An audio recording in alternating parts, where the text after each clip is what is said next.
বসন্ত বরণে বাঙালির প্রস্তুতি। বাঙালি জাতি বসন্তের আগমনে বর্ণিল উৎসবের প্রস্তুতি নিচ্ছে। দেশজুড়ে বিভিন্ন সাংস্কৃতিক ও সামাজিক সংগঠন বসন্ত বরণ উপলক্ষে নানান আয়োজন করছে। অপারেশন ডেভিল হান্টে গ্রেপ্তার। সাম্প্রতিক অপারেশন ডেভিল হান্টে আরও ৫৬৬ জনকে গ্রেপ্তার করা হয়েছে।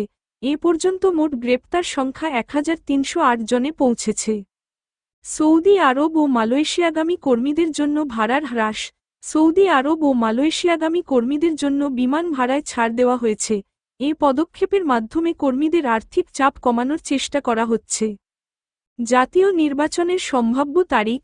প্রধান উপদেষ্টা অধ্যাপক ড. মুহাম্মদ ইউনুস বলেছেন, চলতি বছরের ডিসেম্বরেই জাতীয় নির্বাচন অনুষ্ঠিত হতে পারে।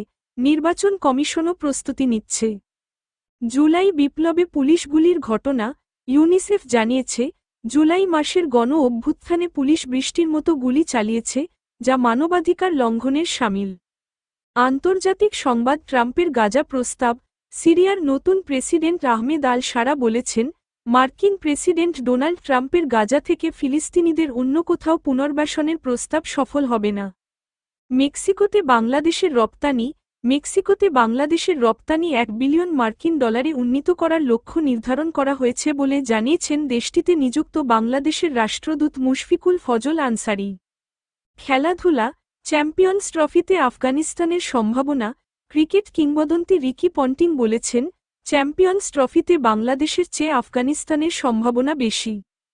ফুটবলে রিয়ালের প্রত্যাবর্তন।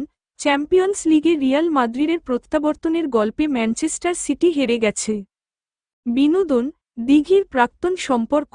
অভিনেত্রী দিঘি জানিয়েছেন, তার কোনো প্রিয় প্রাক্তন নেই। জেডি ভ্যান্সের ছেলের জন্মদিনে মোদির উপস্থিতি।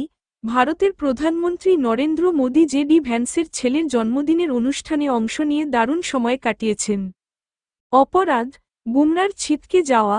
ভারতের পেসার যশপ্রীত বুমরা চোটের কারণে চ্যাম্পিয়ন্স ট্রফি থেকে ছিটকে গেছেন। ভারতীয় দলে আরও পরিবর্তন আসতে পারে। সাভারে পোশাক শ্রমিকদের লাশ উদ্ধার।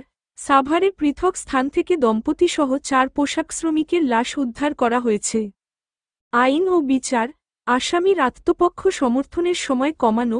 আন্তর্জাতিক অপরাধ ট্রাইব্যুনাল আইনে সংশোধন করে আসামির আত্মপক্ষ সমর্থনের সময় কমানো হয়েছে। মিথ্যা ও হয়রানিমূলক মামলা প্রতিরোধ।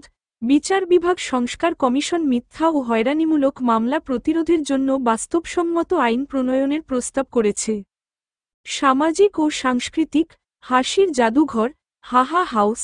ঢাকায় হাহা হাউস নামে একটি হাসির জাদুঘর চালু হয়েছে, যেখানে বিভিন্ন ধরনের হাস্যকর প্রদর্শনী রয়েছে। বইমেলায় হট্টগোল। অমর 21 গ্রন্থমেলায় একটি বুকস্টলে বাকবিতণ্ডা ও হট্টগোলের ঘটনায় তীব্র নিন্দা জানিয়েছেন প্রধান উপদেষ্টা প্রফেসর ড. মুহাম্মদ ইউনুস। প্রাকৃতিক দুর্যোগ। আয়নাঘর পরিদর্শন। প্রধান উপদেষ্টা অধ্যাপক ড. মুহাম্মদ ইউনুস আয়নাঘর পরিদর্শন করেছেন। সঙ্গে ছিলেন দেশ বিদেশের গণমাধ্যমের প্রতিনিধি ও ভুক্তভোগীদের পরিবার।